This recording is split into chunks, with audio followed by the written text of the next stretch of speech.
solteiro, sorte no amor, nenhuma esperança perdida. Para os casados, nenhuma briga, paz e sossego na vida. Olá, amigos do canal Espiritualidade. Acredito que todos já ouviram em algum momento das suas vidas, ou em muitos deles, essa música, conhecida como Valsa de Fim de Ano, ou mais popularmente conhecida como Adeus Ano Velho, Feliz Ano Novo. É uma composição de David Nasser e Francisco Alves.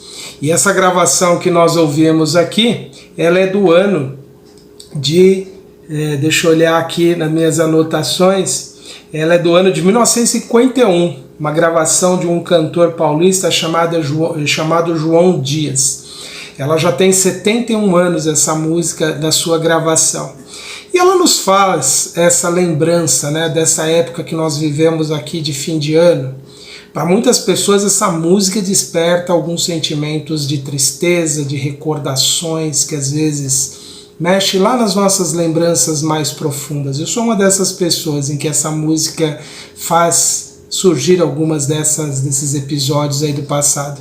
É um misto, como sempre, de alegria e tristeza, porque envolve essas experiências de vida que nós tivemos. Mas refletindo sobre essa época que nós vivemos, o final de um ano e o começo de um outro, que é o motivo do nosso programa de hoje, trazer essas reflexões sobre essas propostas que nós temos para um novo período de tempo que vai se iniciando.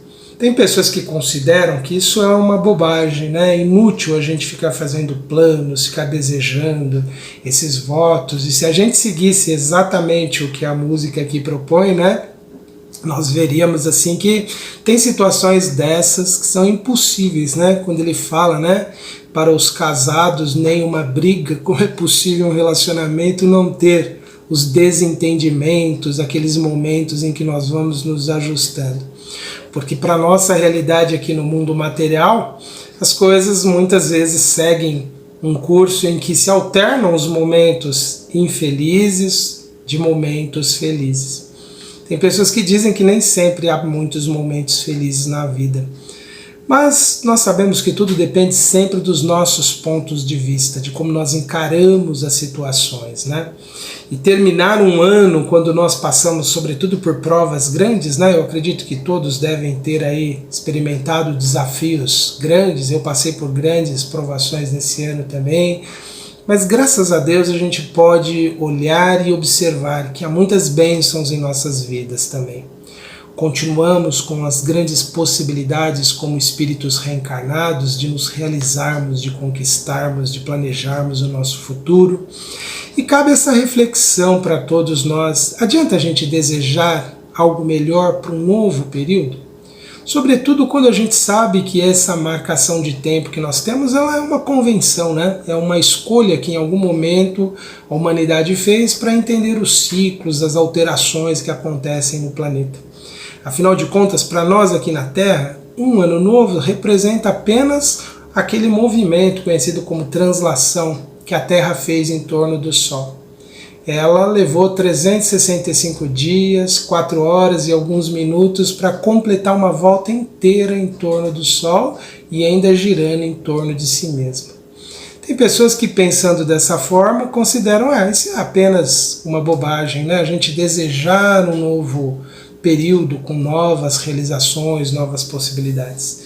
Na verdade, tem sim o seu valor, porque nós sabemos que tudo que nós conquistamos, que nós desejamos, tudo aquilo que nós queremos para a nossa vida, começa sempre do nosso desejo, da nossa vontade, do nosso querer.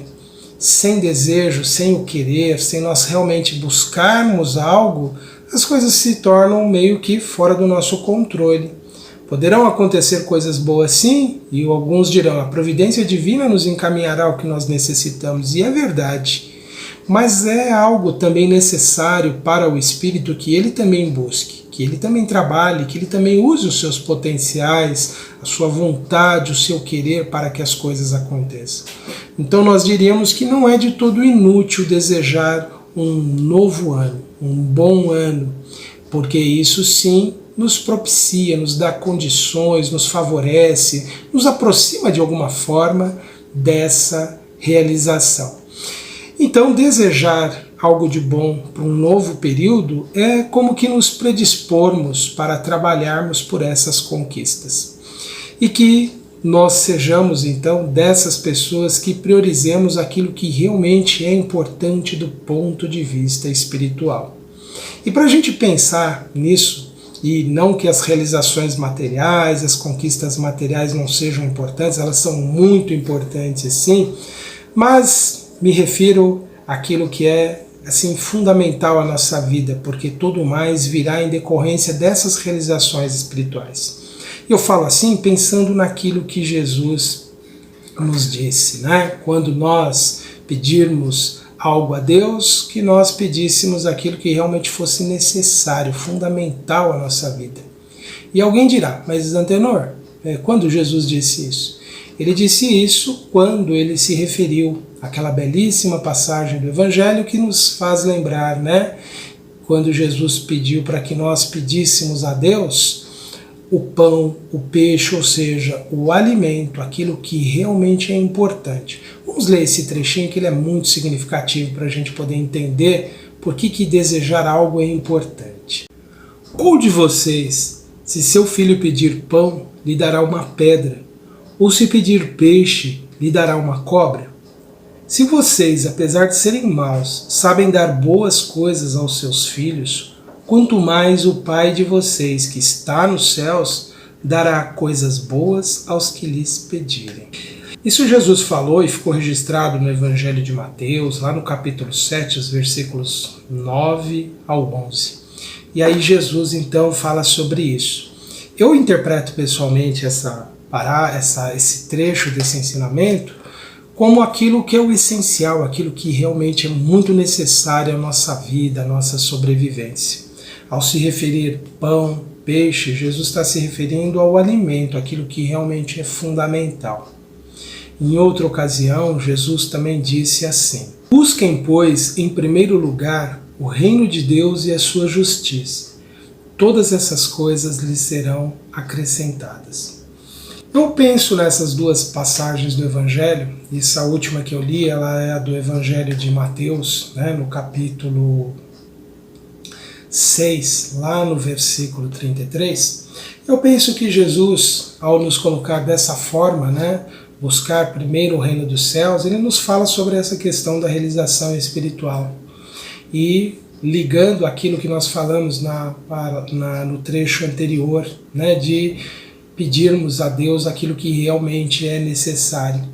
Nos faz pensar que se a gente tiver nessa busca espiritual de crescimento, de renovação, de transformação, nós iremos alcançar exatamente aquilo que é necessário. Por isso que nesse período, então, que nós estamos diante de um novo ciclo, de um novo período de tempo que se inicia, nós devemos formular aquilo que é de caráter espiritual. Não que as coisas materiais, como já abordamos em outra ocasião, não sejam necessárias, não sejam importantes, aliás, são muito importantes para a nossa vida material. Mas elas virão a partir do nosso equilíbrio, da nossa paz interior, do nosso bem-estar espiritual, se nós estivermos nessa harmonia, nessa sintonia com as leis divinas. Portanto, nessa época em que nós estamos diante de um novo tempo, de um novo ano, que nós desejamos aquilo que é realmente essencial, de caráter espiritual, que nos ajudará a encontrarmos a paz de espírito, a harmonia em nossas vidas, a força de superação. Todos nós enfrentamos ao longo das nossas vidas muitos desafios, muitas lutas, muitos impedimentos, e isso faz parte da realidade do mundo material. Portanto, não devemos temer, não devemos esmorecer diante das dificuldades. E ao pensar num novo ano, que propósitos nós poderíamos ter para novas realizações que fossem de natureza realmente espiritual? O Espírito Emmanuel, numa belíssima mensagem chamada O Natal do Cristo, ele nos traz importantes reflexões sobre essa relação entre o Ano Novo e o nascimento de Jesus. E nos dá uma indicação de como nós podemos idealizar, planejar, desejar, fazer votos de um novo ano. Eu destaquei alguns trechos aqui que eu quero ler com vocês para a gente refletir de forma mais aprofundada. Então ele coloca em determinado momento que um novo ano é a oportunidade de curar as nossas próprias fraquezas, retificando atitudes menos felizes ou de esquecer as faltas alheias para conosco, restabelecendo os elos da harmonia quebrada entre nós e os demais, em obediência à lição da desculpa espontânea, quantas vezes se fizerem necessárias. De todas as realizações entre as pessoas, de todas as conquistas, nós estarmos em paz uns com os outros é o mais fundamental, o mais urgente nas relações humanas. E nós percebemos que a paz, o cultivo dela em nossas relações é fundamental. Então, colocarmos como um projeto para o nosso próximo ano, para o nosso futuro, esse perdão que Emmanuel fala, né? Que ele nos convida aqui a refletirmos, de realmente nós estabelecermos essa harmonia com as pessoas. Mas antes ele colocou também de que nós nos curássemos das nossas próprias fraquezas. De certa forma, ele nos faz pensar que se nós somos pessoas que ainda erramos e que precisamos retificação, também os outros erram e precisam se retificar. Mas o nosso grande desafio não é querermos consertar as outras pessoas, mas a nós mesmos. Mas enquanto nós estamos com a nossa energia concentrada em querer corrigir, em querer punir quem nos magoou, quem nos feriu, nós estaremos bloqueados na própria capacidade de nos transformarmos. Por isso que ele nos convidou aqui, então, a refletirmos de que temos que propor para o nosso novo ano o perdão às ofensas. Muitas pessoas carregam grandes mágoas pelo que as pessoas fizeram para elas. E realmente muitas vezes foram grandes injustiças sofridas, mas lembremos sempre que é do ponto de vista aqui da vida presente. As injustiças muitas vezes elas se relacionam a experiências que nós desencadeamos do passado e que hoje retornam a nós. Assim, aqueles eventos que nos acontecem, que são decorrentes aqui da vida material, porque nem tudo tem uma relação necessariamente com outras vidas. Mas ainda assim cabe a nós todos a desculpa, o perdão às ofensas recebidas, pois ela sempre vai representar uma libertação de nós mesmos daquele quadro de dor em que nós estivemos envolvidos com as outras pessoas. Mais adiante, Emmanuel coloca assim: é o passo definitivo para a descoberta de novas sementeiras de serviço edificante, através da visita aos irmãos mais sofredores do que nós mesmos, e da aproximação com aqueles que se mostram inclinados à cooperação no progresso, a fim de praticarmos mais intensivamente o princípio do amemo-nos uns aos outros. Nesta colocação, Emmanuel nos convida a colocarmos em prática o princípio da prática da caridade e do bem. E quando nós não nos sentirmos suficientemente fortalecidos para sozinhos exercermos isso, nos associarmos as pessoas que já estão fazendo isso. É uma recomendação importante para que a gente possa entender que sempre nós podemos realizar algo a mais de bom no mundo. E muitas pessoas pensam, mas eu vou me sobrecarregar de mais uma obrigação, de mais um dever? Veja, as oportunidades de trabalho pelo próximo ou de assistência àqueles que necessitam de algum tipo de auxílio é sempre uma oportunidade de crescimento para nós mesmos, por inúmeras razões. No convívio com outras pessoas realizando essas tarefas, nós ampliamos a nossa própria capacidade de viver, de sentir a vida, de compreender. Estamos de alguma forma nessa interação junto com outras pessoas no bem, estamos trabalhando por nós mesmos também. Então essa recomendação de buscarmos fazer algo além do que já temos feito é um convite a nos tornarmos um pouquinho mais capazes do que temos sido até hoje. Mais adiante, Emmanuel fala assim na sua mensagem: comecemos oferecendo a ele está se referindo aqui a Jesus, 5 minutos de pensamento e atividade, e a breve espaço nosso espírito se achará convertido em altar vivo de sua infinita boa vontade para com as criaturas, nas bases da sabedoria e do amor. Bem, o que significa dedicar 5 minutos diários a Jesus nos nossos pensamentos, nas nossas preces, em nossas atividades? É criar essa conexão com o Cristo, é nos ligarmos a Ele mentalmente, é estabelecermos essa ligação mais profunda com Jesus. Isso nos trará um benefício muito grande, porque estaremos mentalmente amparados, porque estamos ligados a esse grande conjunto de seres que trabalham com Jesus pelo progresso do mundo. É de lá que partirão as inspirações para nós de realização, de fé, de autocuidado, de transformação, de renovação. Nós somos muito propensos, em razão da rotina, ou mesmo dos desapontamentos da vida, de nos distanciarmos desses pensamentos de ordem superior. Nós temos uma tendência muitas vezes a nos ligar muito às experiências unicamente terrenas, cumprindo deveres, obrigações.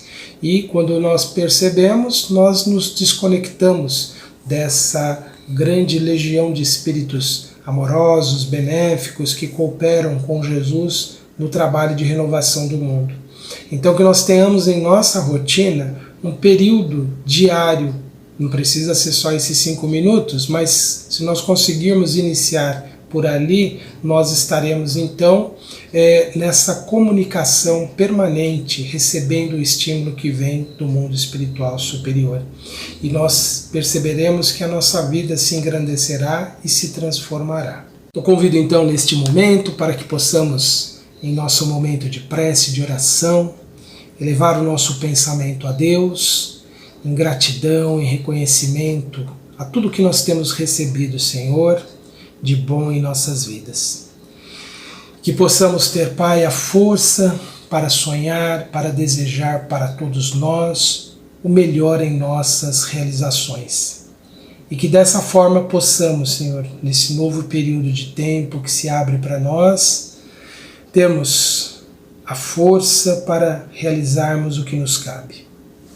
Que tenhamos, Senhor, também a capacidade de cultivarmos a paz em nossas relações, em nosso mundo íntimo, e onde estivermos possamos semear o bem em favor do próximo e de nós mesmos, Senhor.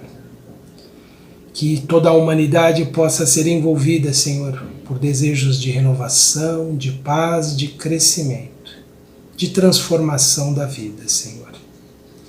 Permita, Senhor, que os Espíritos Consoladores nos inspirem, nos amparem, nos fortaleçam nessa grande tarefa que nós temos, Senhor, de transformarmos o mundo através da nossa renovação, da nossa transformação interior, para que sejamos participantes de uma nova ordem, de uma nova sociedade, onde haja mais fraternidade, mais caridade, mais amor de uns para com os outros.